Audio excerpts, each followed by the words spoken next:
Estamos começando o programa Palavra em Debate e hoje o segundo programa sobre o tema solidão. Muito bem, nós voltamos agora com algumas perguntas dos internautas, nós vamos estar respondendo. Muito obrigado você que está participando do programa fazendo essas perguntas. Tem algumas já? Vamos ver? Da Antônia dos Santos, do Cambuci. Ela pergunta o seguinte, Ana Inverusca. É pecado se sentir ou ser solitário? Ela está perguntando se é pecado.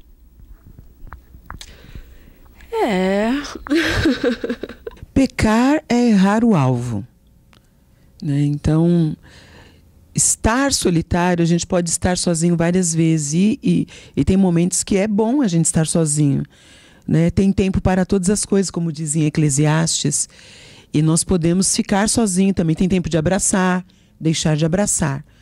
Então, a Bíblia nunca disse que estar sozinho é pecado, mas o desejo de Deus é que o solitário vive em família. Então, a gente pode pensar se estar dentro do plano ou não. Não estamos nem falando de estar casado, constituir família, mas de ter uma vida social. Nós somos seres sociais. Então, a gente sabe que a solidão, ela gera doenças. Então, tudo que vai trazendo prejuízo, a gente pensa. Pensar puramente, estar sozinho é pecado? Não. Mas qual é a sua condição estando sozinho? Porque a solidão pode levar você a pecar. Exatamente. O que você vai fazer com a solidão? Porque Jesus, é bem certo essa palavra, né? Jesus, ele estava no deserto, sozinho, e veio Satanás tentá-lo, né? Nessa tentação, Jesus teve a opção de abrir mão da sua missão, de abrir mão do seu chamado, e ele teve aquela opção, mas ele não abriu mão. Ele não foi...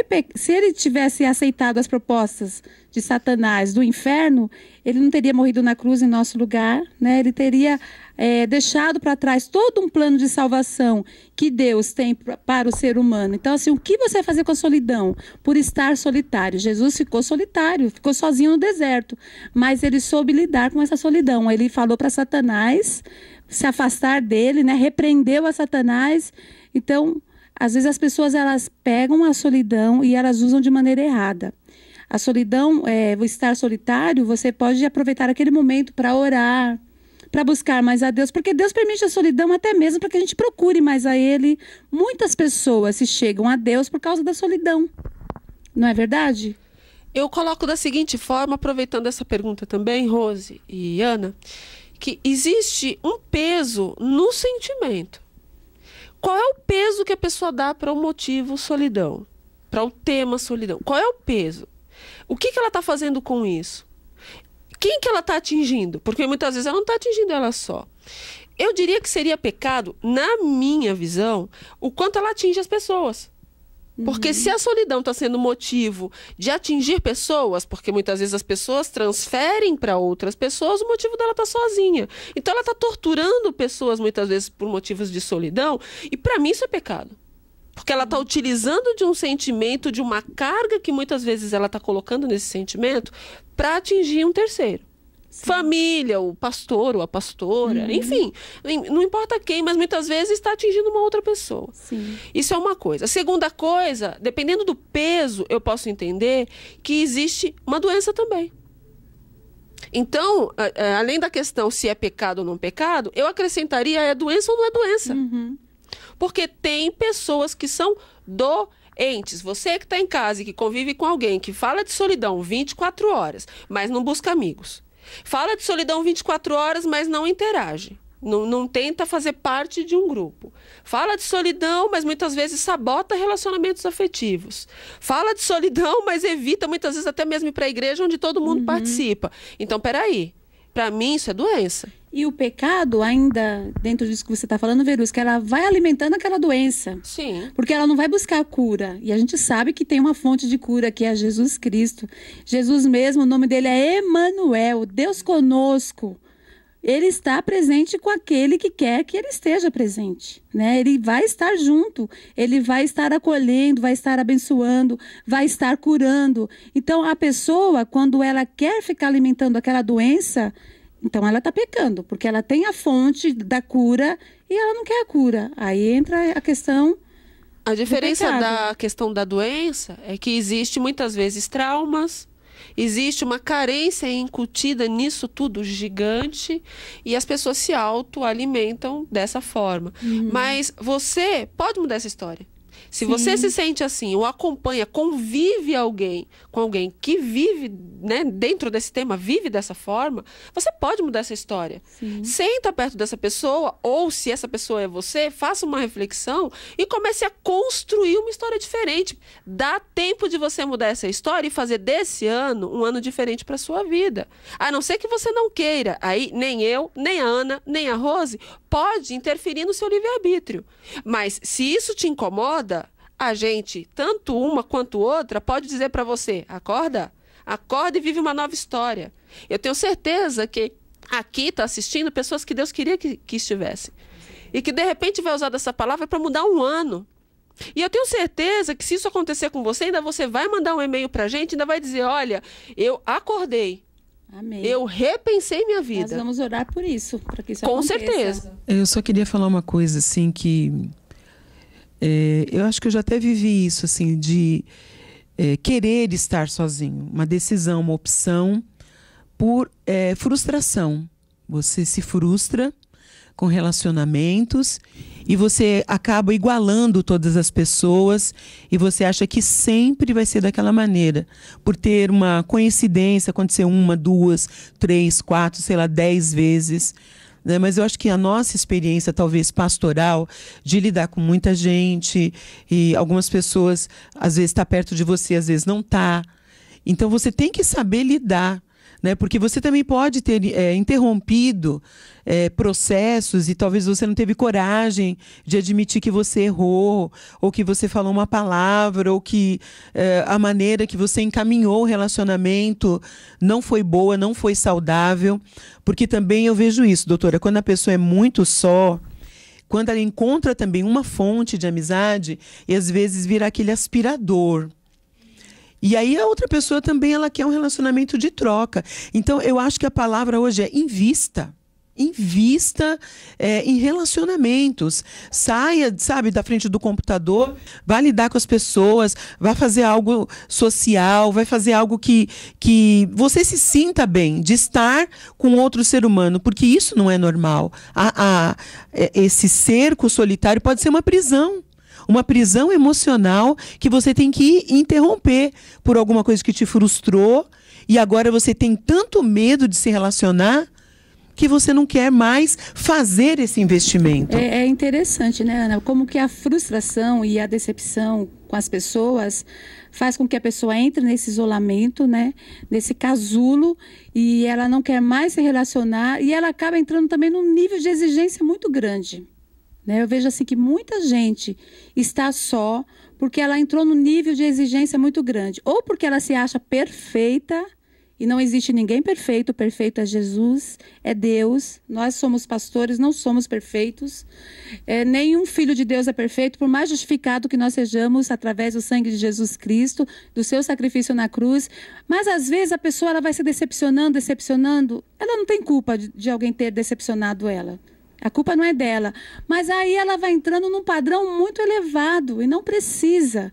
Não é porque as pessoas te feriram, não é porque as pessoas te machucaram ou te decepcionaram que você vai, de repente, desacreditar naquelas que querem estar perto de você, naquelas pessoas que querem te amar, naquelas pessoas que querem se relacionar com você, porque aí acaba entrando nessa exigência tão grande e você vai para a solidão. E você quer sair da solidão? Tem uma outra maneira também. Comece a se doar para as pessoas. Seja solidário. Porque a solidariedade vai ajudar você a se relacionar, vai dar valor, vai te valorizar como ser humano, como filho de Deus. E você vai também preencher essa lacuna. É lógico que Jesus vai preencher essa lacuna completamente. Mas é uma maneira também de você se sentir bem, né, doutora Verusca? Saudável. Eu acho que você deve ter conselho para isso também. Sim, a pessoa se doar, fazer serviços sociais. Aproveito esse momento, até antes da gente ir para a segunda pergunta, que é importante para você sentar e fazer uma lista de sugestões, de situações mesmo que você pode criar. Primeira delas, qual é o motivo da sua solidão? Tem que resolver a causa raiz. Segundo, Que ações você pode ter esse ano para se sentir útil, importante, interagir com pessoas? Eu costumo dizer que realmente ajudar socialmente ajuda muito. Tem tantas crianças, idosos, tem tantas, né, ONGs, associações, igrejas, ministérios para quem é cristão, missões que podem ajudar muito. Mas você tem que entender se você está sozinho ou se você é sozinho. Para que você possa quebrar isso e ir atrás de uma estratégia para conseguir resolver. E eu queria dizer uma coisa. Se você está zerado de relacionamento, não tem amigo, não tem nada... essas obras sociais eu acho que ajuda bastante, mas às vezes a gente precisa desse vínculo afetivo, desse retorno. Então eu diria para você, a lei da semeadura funciona. Tudo que você semear, você vai colher. Pode demorar um pouquinho, talvez no começo desse ano de 2014, ainda você não tem tempo, dependendo principalmente a plantação do amor, de vínculo. Isso não é algo que se cria de um dia para o outro. Né? E eu também quero lembrar, a gente também não tem os amigos verdadeiros, a gente às vezes conta nos dedos.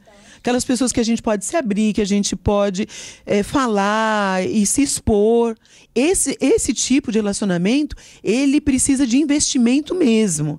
E lógico, a gente tem as pessoas que nos fazem companhia, que são companhias agradáveis, que a gente compartilha. Então comece a fazer alguma coisa para que você possa...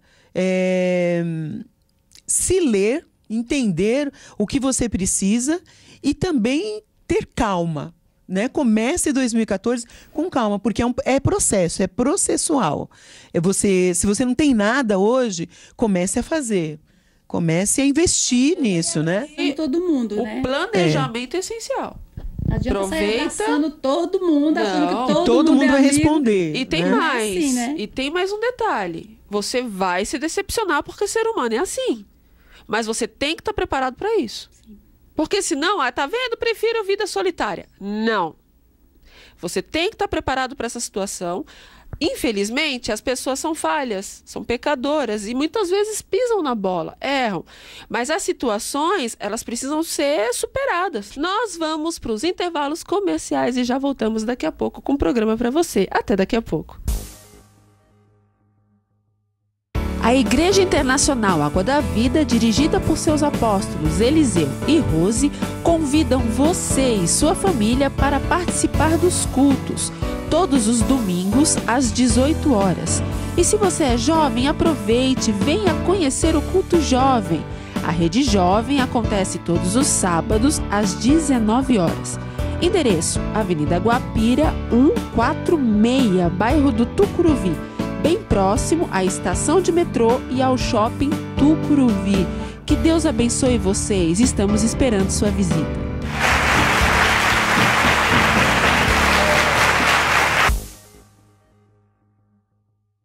Que tal a gente ouvir agora aquela entrevista maravilhosa falando sobre esse tema? O senhor, como radialista, como o senhor lida com as pessoas que ligam? Às vezes está precisando de um conselho, está precisando de alguma coisa e tem ali o radialista, o pastor, como um amigo ali no ar.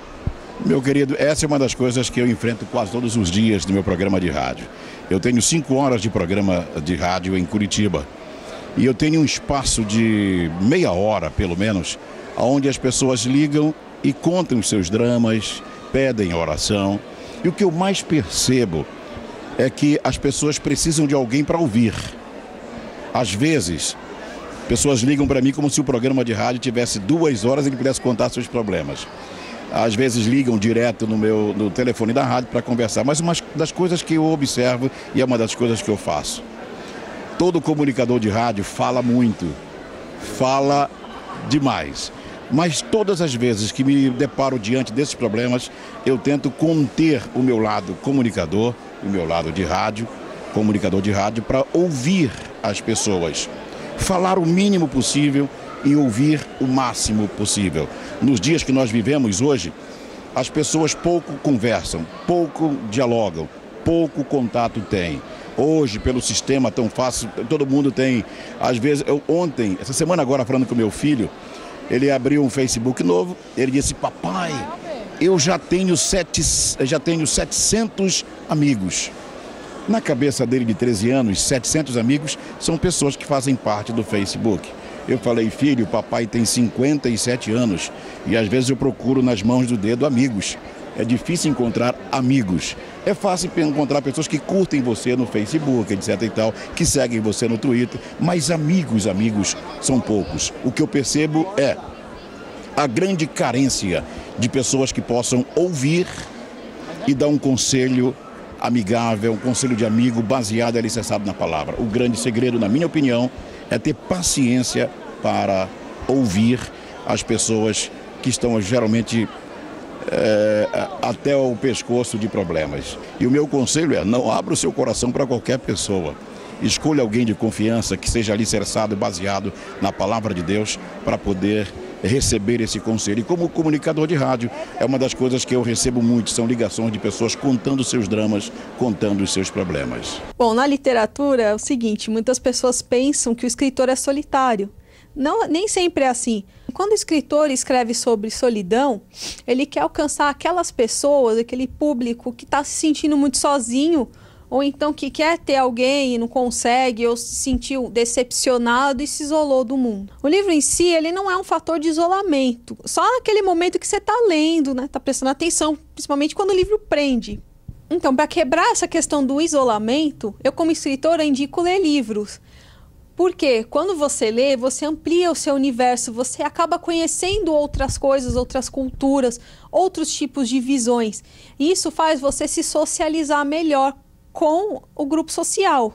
Bem, para encerrar, eu gostaria de dizer que tanto o ato da leitura quanto a pintura, ou até mesmo o uso do computador, ele só é bom, ele só é bem usado se agregar à sociedade, ou seja, se você não se sentir solitário com isso, não se fechar nesse mundo, mas você ampliar.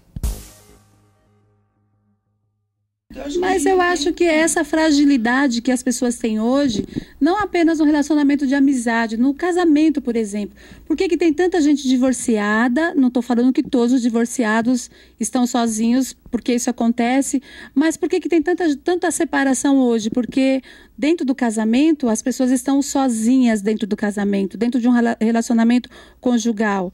Elas abrem mão muito fácil. Teve uma briga, teve uma dificuldade, não pagou a conta, esqueceu de pagar a conta porque você esquece sempre. Estou dando aqui um exemplo muito básico. Então, aquilo já é o suficiente para se decepcionar, para entristecer, para dormir de bico, para não querer mais conversa. E a palavra de Deus diz que um abismo chama outro abismo. Se você for dando abertura para este abismo e não resolver, né, não sair para resolver os problemas que você tem dentro do casamento, por exemplo, você vai ficar sozinho, solitário, divorciado e também dentro de um relacionamento de namoro, né? Muitos namorados não conseguem conversar, dialogar. Então, já não gostei do que falou. As pessoas estão sós hoje, Ana e Verusca, também por isso, por causa dessa fragilidade que existe, dessa facilidade de separar, de quebrar-se um vínculo e de não ter um esforço para tentar restituir aquilo que está perdido de alguma maneira. Se você que está em casa, está buscando perfeição do ser humano, vai ter problema. O nível de frustração das pessoas está literalmente montado em cima de uma tentativa de perfeição. Sim. Queridos, perfeito é Cristo, Deus. Ser humano não é perfeito. E se vocês estão esperando ter relacionamentos perfeitos porque estão esperando pessoas perfeitas, você vai ter problema e vai, infelizmente, escolher a solidão. E junto com a solidão, vem carência e vem até doenças. Uhum. Você sabe que grande parte das pessoas que até mesmo acabam adoecendo com doenças graves, como câncer e tudo mais, foi porque foram criando raízes de amargura. Suicídio também, né, Verusca? Raízes grandes de amargura porque ficam, infelizmente, buscando perfeição de outra pessoa. Eu lamento, sabe? Porque quantas pessoas no ano passado, por exemplo, nessa data natalina, quantas pessoas não se mataram, né? Não abriram mão da vida. Porque eu sei que a estatística diz que há um índice muito grande de suicídio nessa época de final de ano. Não acredito que o Natal em si ele cause uma depressão, uma tristeza, mas é isso que você está falando, Verusca, que as pessoas vão alimentando. Quando chega nesse período onde a mídia, principalmente, e a sua própria sociedade evoca, né, a amizade, a família, as pessoas entram numa crise muito grande e elas abrem mão da própria vida. Então, é realmente muito complicado Muito ficar sério. sozinha, é muito sério. Você fica agora com uma mensagem especial do apóstolo Eliseu Ferreira. Eu quero compartilhar com você algo da parte de Deus. A Bíblia tem sido nosso referencial em todo o curso da nossa história. E eu gostaria de compartilhar com você um pouco sobre o pensamento da solidão à luz da Bíblia. Todos nós estamos sujeitos à solidão. E a Bíblia nos mostra o caminho. A Bíblia nos mostra a resposta de Deus para esse problema. Muitas são as causas, você já sabe disso. A solidão, ela pode ser provocada por uma perda de uma pessoa querida. A outra coisa também é a mudança no ambiente familiar. Quantas pessoas também foram abandonadas pelos seus amigos, pelos seus grupos de amigos, de amizade, e sentem-se totalmente sozinhas no seu dia a dia. Seja qual for a solidão, seja qual for a razão pela qual você está passando a solidão, eu quero compartilhar com você e quero mostrar para você que Deus está interessado em nós. A solidão não é simplesmente uma consequência de ausência de pessoas. Muitas pessoas estão aí nas festas, nos estádios, nas posições, até mesmo onde tem muita gente, mas se sentem sozinhas. As pessoas que viajam, por exemplo, sabem, muitas vezes tem muita gente onde você está viajando, mas se sentem sozinhas, e aí sente a tristeza da solidão. Isto acontece porque a solidão, ela não depende do número de pessoas que estão com você num determinado lugar. Não é o número que determina o seu sentimento de solidão, mas sim o seu relacionamento com alguém. E muitas vezes as pessoas estão solitárias, sabe por quê? Porque não têm um relacionamento real e verdadeiro com Deus. Parece que está faltando alguma coisa, não é mesmo? Quantas vezes você se sente vazio, sozinho, solitário, e você diz, está faltando alguma coisa.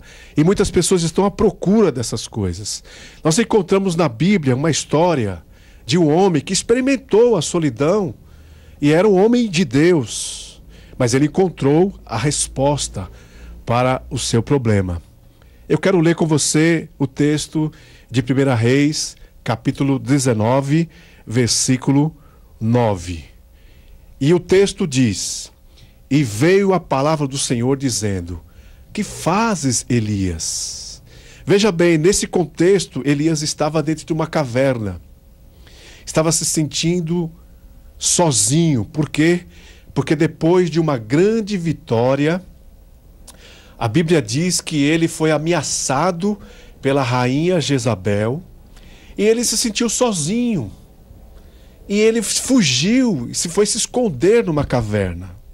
A solidão era para ele, naquele momento, algo real, palpável, pois ele se sentia triste, ameaçado, achando que ia perder a sua própria vida. Ele se sentia desanimado, derrotado, porque ele não tinha ninguém ao seu lado. Então foi aí que Deus começou a resolver o seu problema. Como? A primeira providência que Deus deu a Elias foi se revelar ao profeta, foi se mostrar ao profeta. Elias tinha que aprender a lição de que um homem que conhece o Senhor nunca está só. Quem conhece a Deus nunca está só, porque Deus prometeu o auxílio, estar presente nos momentos mais difíceis, momentos mais complicados da vida do homem. Deus disse que ele estaria lá. Elias estava na caverna, sozinho, se sentindo na solidão, sem companhia, mas Deus estava lá. Deus estava se revelando a Elias naquela solidão, mas ele estava desconsolado, parecia ter perdido a capacidade de buscar a Deus. Mas o que encontramos é que Deus veio ao auxílio de Elias e lhe revelou a sua presença. Deuteronômio capítulo 31, versículo 6 a 8, diz assim: Esforça-te e anima-te, pois com este povo entrarás na terra que o Senhor jurou a teus pais lhe daria, e tu o farás herdá-lo. O Senhor é quem vai adiante de ti. Ele será contigo, não te deixará, nem te desamparará. Não temas, não te espantes. Esse texto foi escrito por Moisés, falando no momento da transição da sua liderança para Josué. Estava se aproximando a hora da morte de Moisés. E veja o que nós encontramos aqui. Deus, através de Moisés, estava dizendo para Josué: Josué, você tem uma grande missão, mas você não ficará sozinho. Eu vou estar com você, eu vou te auxiliar, eu não vou te deixar, eu não vou te desamparar. Veja, querido, essa palavra é para você nesta hora. Deus não vai te desamparar. Deus não vai te deixar. Quando você se sentir sozinho, busque a Deus. Deus vai se revelar a você, a sua presença será sentida. Você vai sentir a presença de Deus. Mesmo que você sinta só, porque você foi rejeitado pelos seus pais, mesmo que você se sinta só porque foram rejeitados pelos seus amigos, esta palavra é para você. Salmos capítulo 27, versículo 10 diz assim: se meu pai e minha mãe me abandonarem, então o Senhor me acolherá. Deus nunca nos deixará órfãos. Veja, João capítulo 14, versículo 18 diz assim: não vos deixarei órfãos. Então, eu quero que você saiba que você nunca ficará sozinho. Deus está pronto para te ajudar e para se revelar a você. Busque-o e você vai sentir a presença de Deus. Eu fico por aqui. A semana que vem tem mais. Que Deus abençoe você e a sua família. E lembre-se, Deus está contigo e Ele nunca te abandonará. Que Deus te abençoe.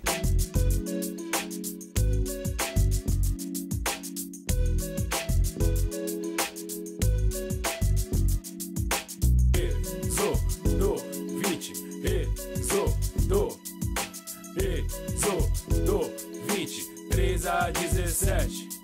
Honrar o Senhor, honrar o Senhor. Não terás outro deuses diante de mim. No primeiro mandamento está escrito assim. No segundo, não farás imagens de escultura, não. Semelhança do que há no céu, na terra ou na água, irmão. Não adorarás